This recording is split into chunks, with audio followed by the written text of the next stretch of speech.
Hello, I am Annalisa C. Rubio, the first reporter of Lesson 9, entitled Grading and Reporting of Test Results. So, for our desired significant learning outcomes, in this lesson, you are expected to learn how to assess and communicate learners' level of achievement and performance through fair, accurate, and meaningful grading and reporting methods. In our significant culminating performance, task, and success indicators, at the end of the lesson, you should be able to first demonstrate your knowledge and skills in grading and reporting learners' level of performance or achievement. Second, you are considered successful in this culminating performance task if you have satisfied the following indicators of success. So for our performance task, we have assigning grades. Our success indicators, we have identified the different methods of scoring, grading test results. Second, we have reporting level of performance and achievement. Our success indicators, assign grades that correspond to test scores to report learners' level of performance and achievement. Then report test performance and progress using different test scores. So for our prerequisite of this lesson, grading and reporting learners' test performance is a complex task. It requires specific knowledge, skills, and experience. So to perform successfully the above culminating performance task, you should be able to understand the purpose of assigning grades, identify different methods of scoring and grading test performance, differentiate the various types of test scores, and interpret test results based on norms and preset standards. So in this particular statement, grading and reporting learners' test performance is a complex task wherein it requires specific knowledge, skills, and experience. Indeed, this grading and reporting of learners' test performance is really a complex task for teachers, in which when they are to grade and to report the learner's test performance or to measure the performance of students, it requires specific knowledge, skills for the teacher on how to grade his or her students. So to perform successfully the above culminating performance task, you should be able to understand the purpose of assigning grades. So as a teacher, you should able to identify what is the purpose of assigning grades to your students. And if you are to grade your student or you have to report their test performance, make sure that you have your preset standards based on the criteria or based on the rubrics in order for you to know how to grade your students. So next, grading and reporting are fundamental elements in the teaching-learning process. Assignment of grades represents the teacher's assessment of the learner's performance on the test and on the desired learning outcomes as a whole. As such, it is important that the basis and criteria for grading or scoring and reporting tests are clearly established and articulated from the very start of the course. So teachers should ensure that grading and reporting of learners' test results are meaningful, fair, and accurate. So in the teaching and learning process this grading and reporting are very important. Why? It is because this serves as your basis on if there is a need to develop or there is a need to assess on your students. Aside from that, this grading and reporting of test results or test performance of your students represents as the teacher's assessment if the desired learning outcomes or the objectives is being met. So it also states here that it is important that the basis and criteria for grading and reporting tests are clearly established and articulated from the very start of the course. So of course, now when you are to assess your students, so before you further discuss your lessons, to further elaborate your lessons, you should have your criteria or rubrics when you assess your students. And by creating your criteria and rubrics, it must be established and articulated from the very start of the course. So teachers should ensure that grading and reporting of learners' test results are meaningful, fair, and accurate. So of course, when you are to create your rubrics, your criteria, it must be meaningful, fair, and accurate. So next, to learn how to assign grades and report teachers' test performance in a meaningful and effective manner, it is important that you review your prior knowledge and experiences as well as the standards or policies used by your institution in grading and reporting learners' performance in the test and the course as a whole.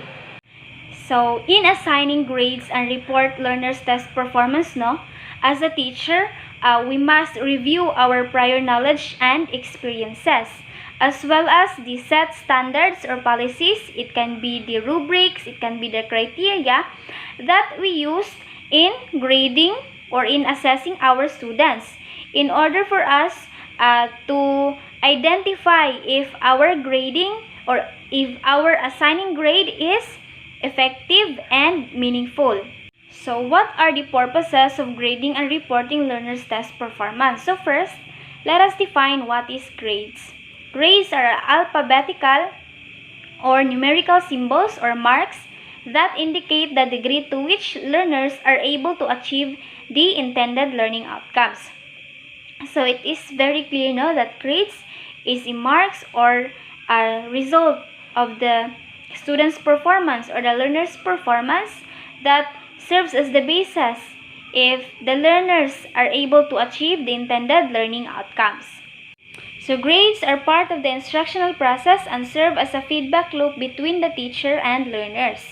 They are one of the ways to communicate the level of learning of the learners in specific course content. They give feedback on what specific topic or topics learners have mastered and what they need to focus more when they review for summative assessment or final exams.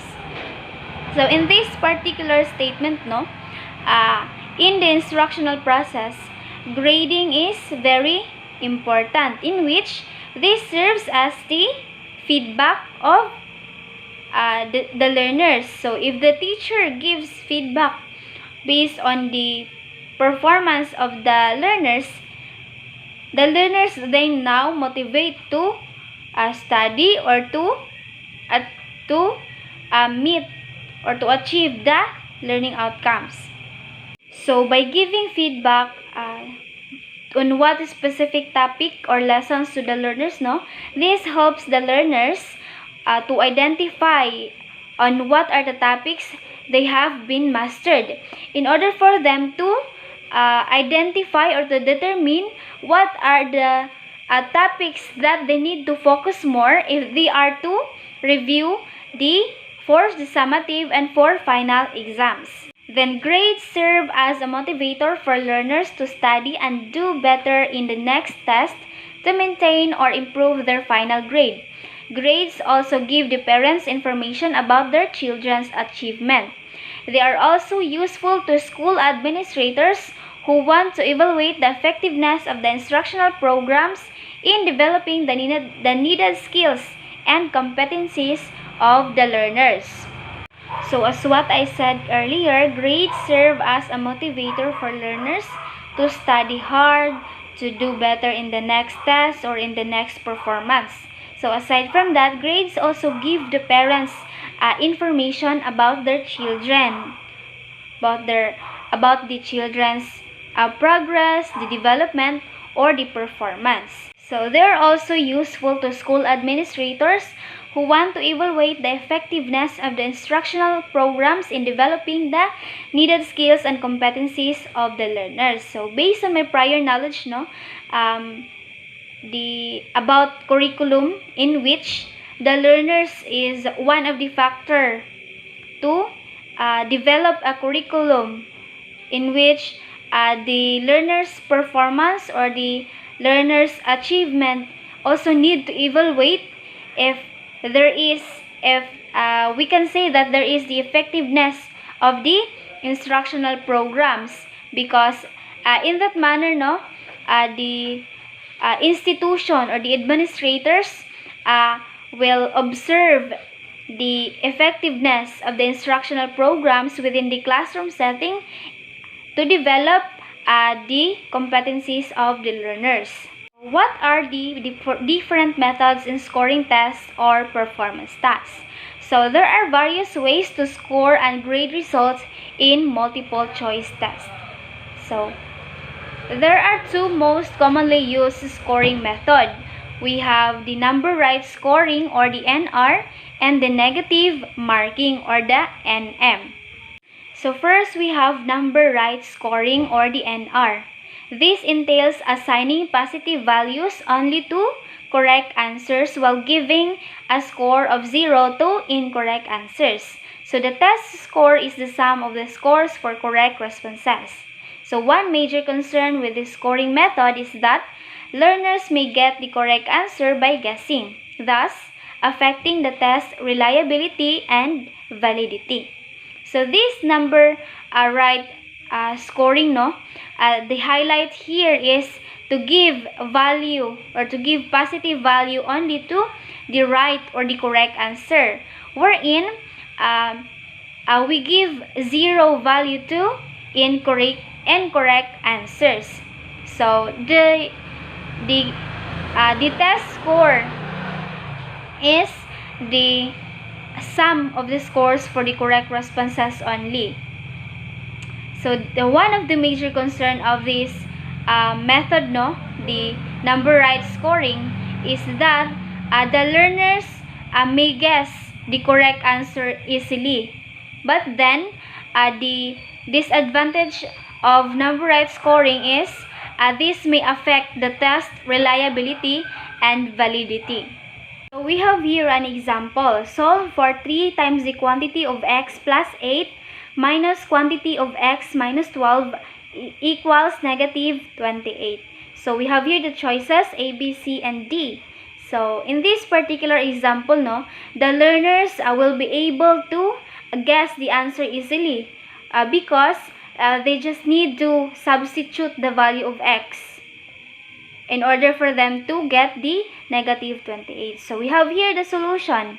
If the value of our x is negative 32, so we substitute the value of x by negative 32. We have 3 times the quantity of negative 32 plus 8 minus quantity of negative 32 minus 12 equals negative 28. So if we are to add negative 32 plus 8, since they are unlike sign, we need to subtract and then copy the sign of the bigger number, which is the minus. Then if we are to minus the negative 32 minus 12, that results to negative 44. Since they are like sign, we need to add the numbers. So that results to negative 44. So next we have 3 times the quantity of negative 24. If we multiply 3 minus negative 24, that results to negative 72. Then copy the sign negative, then negative 44. So if we are to minus negative 72 minus negative 44, that results to negative 28. So that is why our answer is letter D, the negative 32. So for the above item, the correct answer is D. So the value of our x is negative 32, and this will merit a score. Responses other than D will be given 0 points. So since our correct answer here is letter D, if the learners will answer letter D, then that gives a positive value of correct answer. But then if the learners will answer A, B, C, so that is the wrong answer, that will give them a 0 value or 0 point. So the second method of scoring, the negative marking, this entails assigning positive values to correct answers while punishing the learners for incorrect responses. So for example, right minus wrong correcting method.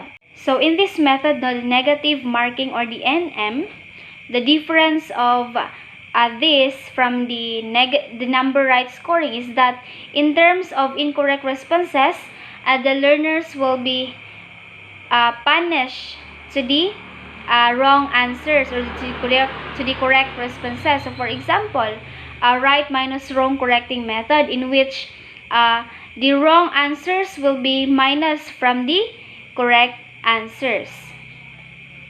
So in this model, a fraction of the number of wrong answers is subtracted from the number of correct answers. So as what I said earlier, the number of wrong answers will be subtracted from the number of correct answers. So other models for this type of scoring method include: first, giving a positive score to correct answer while assigning no mark for omitted items. So in this giving a positive score to correct answer, it is like number right scoring, in which it gives positive value to the correct answer, but to the omitted items will have no mark.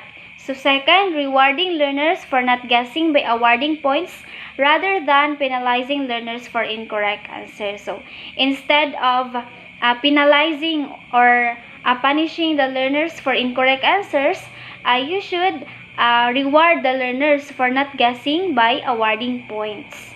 So we have the formula for penalty for an incorrect answers. We have 1 all over quantity of n minus 1, in which the value of our n here is number of choices. Next, learners who choose letter D will be given a score, or the correct score, or the positive score. So those who left the item unanswered, or they leave it blank, will be given a 0 point or 0. And those who choose A, B, C, or E will be get a negative score, or example of this is the right minus wrong, in which the wrong answers will be subtracted from the correct answers. So the total score is then computed by adding the scores, example 1, 0, and negative 0.5 across all items. So for example, in a 10 item test, if a learner got 6 items correct, 2 items wrong, and left 2 items unanswered, then the total score is 5.5. For the item number 1, we have 1 point. For the item number 2, 0. For the item number 3, we have negative 0.25. For the item number 4, 1. For the item number 5, 1. For the item number 6, 0. 7, 0, or negative 0.25. For the item number 8, 1. 9 and 10, 1. So if we are to add this totals, of course, there are 6 plus and quantity of negative 0.50. So if we are to add that 6 and negative 0.50, that results to 5.5. So why is it our answer is 5.5? Since the sign of the numbers are negative and positive, that is why we need to subtract them. So 6 minus 0.50, that results to 5.5. So both the number right and negative marking methods of scoring multiple choice tests are prone to guessing, or prone to easily identify the correct answers, in which this affects the test validity and reliability. So that is why in creating our rubrics, our standards, and criteria, it must be articulated well or constructed well in order to not affect the test validity and reliability, and also it helps us to have a meaningful, fair, and accurate scoring. So as a result, non-conventional scoring methods were introduced. So these include partial credit scoring methods, multiple scoring, answer scoring method, retrospective correcting for guessing, and standard setting scoring method.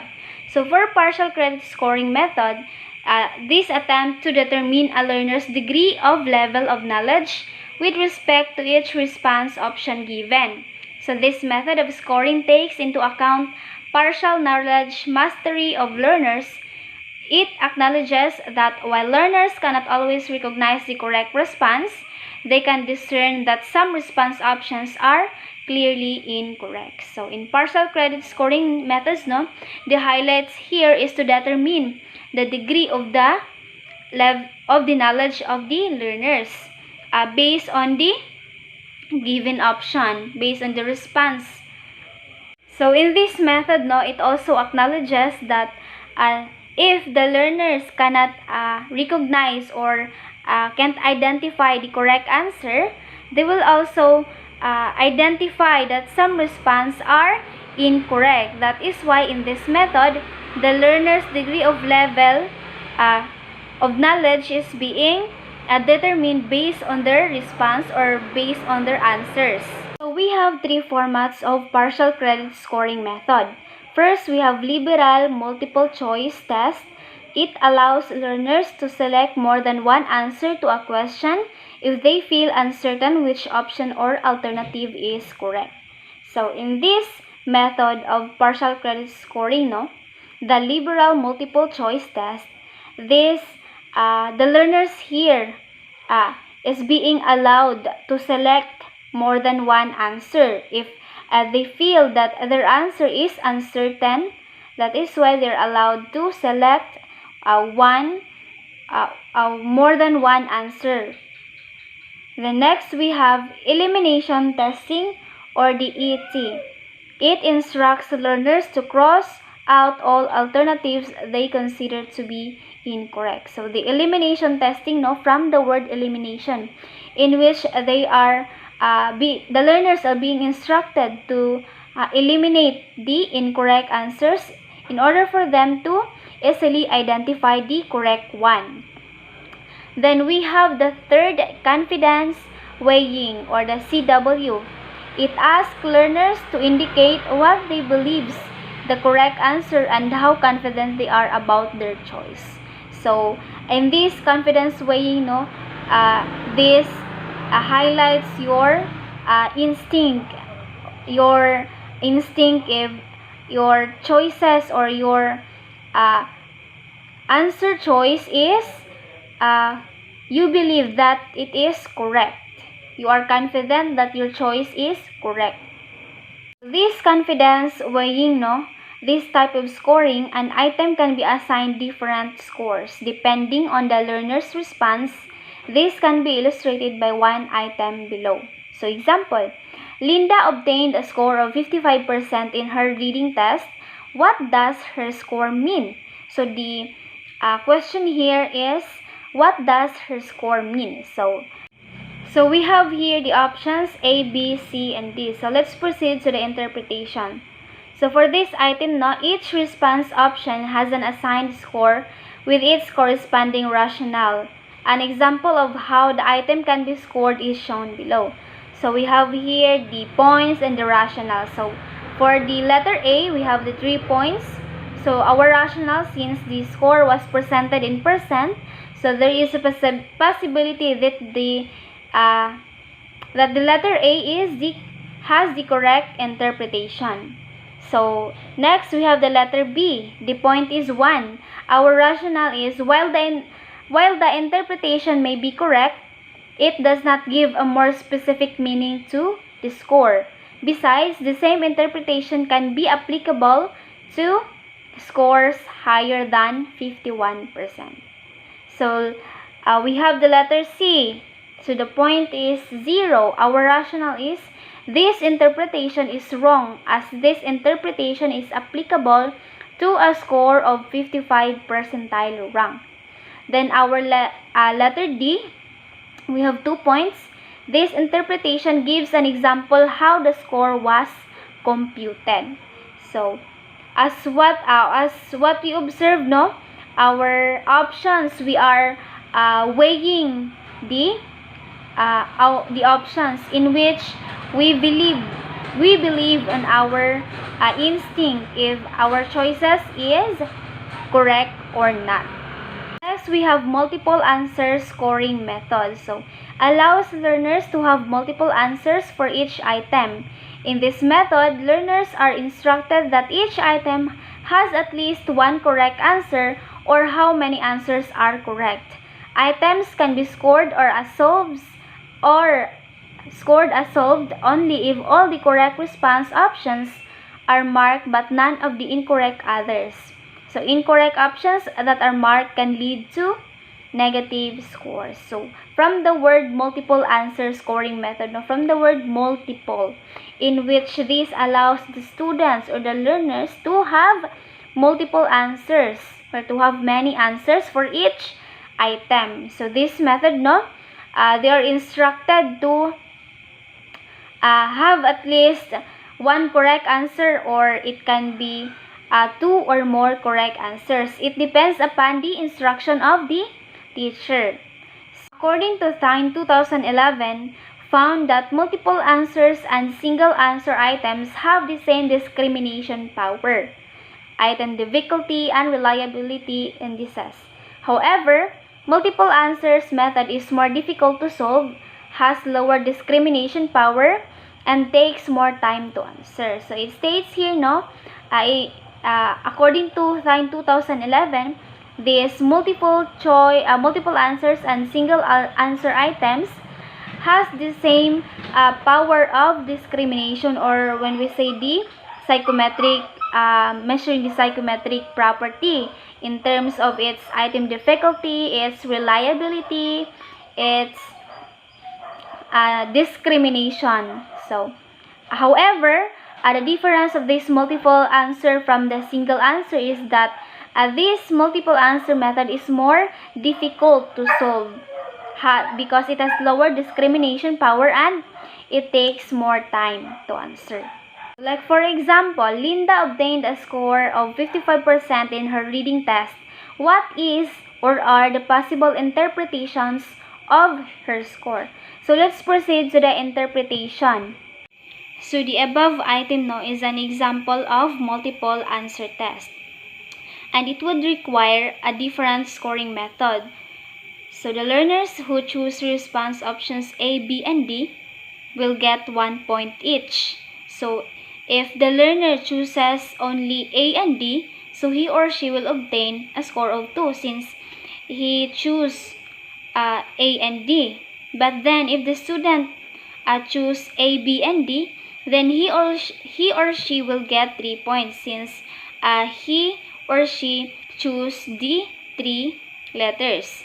So in multiple answer test, no, the learners here choose the wrong option will be penalized using the negative marking method. So as what I said earlier, this negative marking method, example for this is right minus wrong, in which the wrong response will be subtracted from the right response. So next we have retrospective correcting for guessing. So this considers omitted or no answer items as incorrect. So forcing learners to give an answer for every item even if they do not know the correct answer. The correction for guessing is implemented later or retroactively. This can be done through comparing learners' answers in multiple choice items with their answers on other test formats, such as short answer test. So this retrospective correcting for guessing, now this method is prone to guessing, in which it states here that this considers omitted or no answer items. So if the learner will forced to give an answer for every item if they do not know the correct answer, so that is now they are to guess the answer in order for them to write it on the paper. So the correction for guessing is implemented later or retroactively. This can be done through comparing learners' answers in multiple choice items with their answers on other test formats such as short answer tests. So if the teacher are now to correct the answer of his or her students, this can be done through comparing the learners' answers based on their test formats or based on their short answer test. Then we have the last method, the standard setting scoring method. So this entails using standard when scoring multiple choice items, particularly standard set through. So from the word standard setting scoring, this pertains to the set of standards, the set of criteria of a particular test.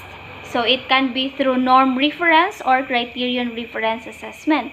So when we see norm reference test or assessment, this means that the score, this is the comparing of the score of a student to another student. So when we see criterion reference assessment, this pertains to the score of the students compared to the set of standards of a school or the set of standards of the teacher on the test.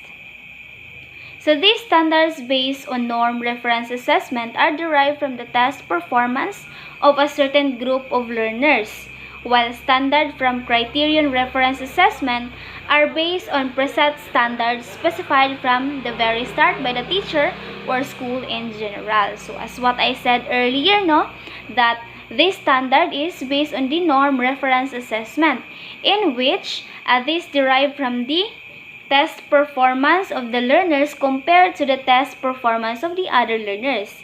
And when we say criterion reference assessment, this based on the set standards of learners compared to the standard or the set standard of the teacher given by the test or the preset standard of the school in general. For example, for a final examination in algebra, the mathematics department can set the passing score, example 75 percentile rank, based on the norms derived from the scores of learners for the past 3 years. To do this, the department will need to collect the previous scores of learners on the same or equivalent final exams and apply the formula for standard scores to compute for the percentile ranks for each range of scores. On the other hand, passing grades or scores are usually set by the department of the school based on their standards. So example, A, we have 90 to 100%. For B, 80 to 89%. For C, 70 to 79%. And for F, 0 to 69%. So in this example, there is a comparing of score or comparing the standard of the students from the set of passing score by the mathematics department, in which it states here that based on the norms derived from the scores of learners for the past 3 years, the department will need to collect the previous scores of the learners on the same or equivalent final exams and apply for the formula for standard scores to compute the percentile rank. So in here, they are to compare the score of the learners for the past 3 years and the score of the set score of the Department of Mathematics. We have marking or scoring constructed type of tests. Example of constructed type of test are essays, performance tests, in which this requires standardized scoring schemes so that scores are reliable, and have the same valid meaning for all learners. That is why in creating or in developing our rubrics or our criteria, it must be constructed that would give meaningful, fair, and accurate to the learners in order for the scores to be reliable and have valid meaning for all the students. So there are 4 types of rating scales for the assessment of writing, which can also be applied to other authentic or performance type assessment. So first we have holistic scoring, in which this involves giving a single overall assessment score for an essay, writing, composition, or other performance type of assessment as a whole. So raters do not assign a score for each criterion. Instead, as they read a writing task or observe a performance task, they balance strengths and weaknesses among the various criteria to arrive at an overall assessment. So from the word holistic, no? So it assess the overall score of an performance. It can be essays, the writing composition as a whole. So the raters here, or the giving of score here by the raters, they do not assign the score for each criterion, but instead they read a writing task, or they were to observe the performance task, and then they balance the weaknesses and strengths among the various criteria to come up with an overall assessment, or to come up with an overall score for that particular performance. So holistic scoring is considered efficient in terms of time and cost. However, it is said that holistic scoring does not provide sufficient diagnostic information about the student's ability, as it does not identify the areas for improvement, and is difficult to interpret as it does not detail the basis for evaluation. So one of the advantage of holistic scoring, is that this is considered the efficient terms in terms of time and cost. So efficiency in terms of the time allotment and the cost. But then the disadvantages of this holistic scoring is that this does not provide the sufficient diagnostic information, because this holistic scoring will assess the overall performance of the learners. So it does not identify the areas of the improvement, or the student's ability. It does not identify the individual improvement or individual ability of the students. That is why this is difficult to interpret, as it does not detail, or this holistic scoring does not detail the basis for evaluation, because this is only efficient if we assess the student's performance as a whole. Example of this holistic scoring is a rubric for an oral presentation, in which the rater here will only observe the performance and rate it as a whole, or the overall performance.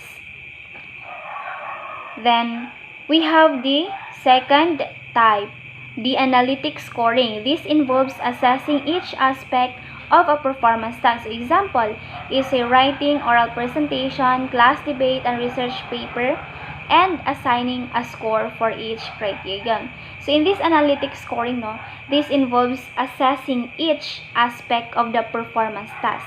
So earlier we talked about holistic, in which it assess the overall aspect of a performance. When in terms of analytic scoring, this assess each aspect of the performance task. So and assigning a score for each criterion. So the rater, maybe the rater of analytic scoring will observe the individual aspect of the criterion in order to rate the performance of the learners. So, one advantage of analytic scoring is its reliability. It also provides information that can be used as diagnostic as it presents learners' strengths and weaknesses.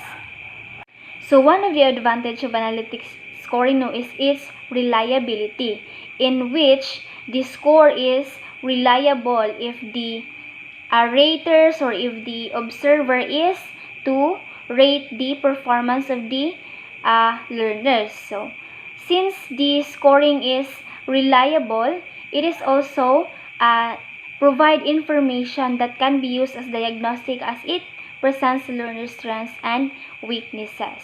So earlier we talked about holistic, in which it does not provide information used in diagnostic, but in here in analytic it provides information that can be used as diagnostic. So the disadvantage of this analytic scoring is that it is more time consuming and therefore expensive. So because in here you have to analyze, you have to observe the each criterion in order for you to rate the performance of the students. So it also prone to halo effect, wherein scores in one scale may influence the ratings of others.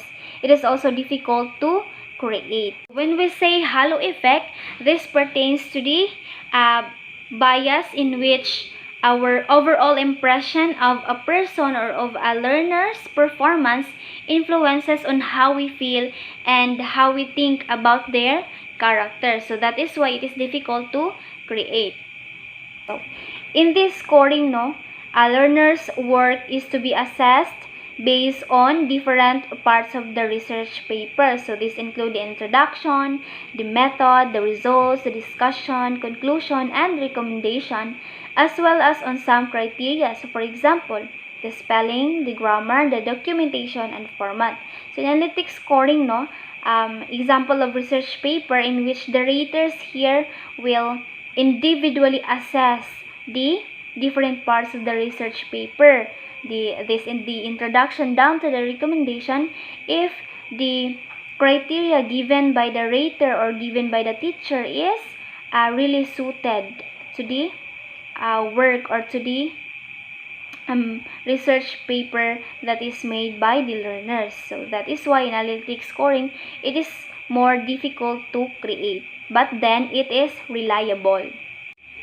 So that ends with my report. Thank you for listening and hope you understand from the lesson.